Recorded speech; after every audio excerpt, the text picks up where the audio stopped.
Ano ba ang video? Good lang. Yan lang. Pakikita ko po sa teacher niya eh. Sige. Sa school po kasi nangyari. Bukas pa kami. Yan lang yung video. Hmm? Yan lang tayo yung video.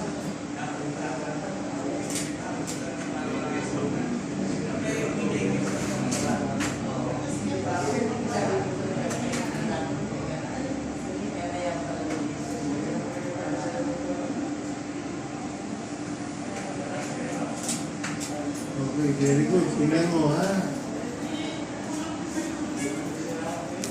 Kung ano siya matawag. Ha? Sir, dito na po tayo. Pwede natin itigil yung pangmata. Ako yan. Okay? Itigil na.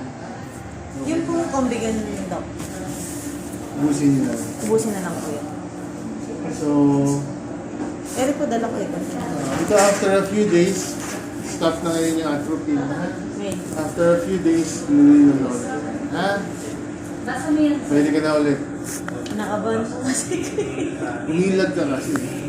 Ay, lalakad nga lang dok eh. Okay, ingat, ha? So, Sige. Pwede ka na ulit mag-badminton, ha? Basta pag luminaw na yan, pwede na. Okay? wala kang bang tanong. Pero, Itong nakita niyo itong puting na to, opo. yung pabilog, Okay na sir, 2020. Plans po pareho. baka pagsimula ng cataract ka. Babasa mo. Mga, Kasi natamaan yung lens eh.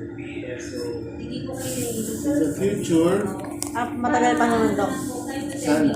Sana. Pero ito, dito na yung linya eh. Sige po. Mapapansin niyo yan, Ito. CCR po kayo. parang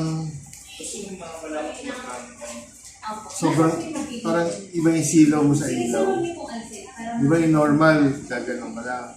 Pag ito, pumapal ng konti, masilawan ka lang ng konti, parang masakit, tsaka parang sobrang sabog yung datisan. So, yung puti po na yun, dok, yun po yung pwedeng Itong possible pag mula ng katarata po. sana mawala, no? Obserbahan natin, ha? Check up tayo after 1 month. Oh. 1 month po. Pero yung mga pamatak, dok, wala na po. Okay. Yung kombigan na lang. Ubusin pa na lang. Yung atropine stop. Baka mahuli ka na sa level mo eh.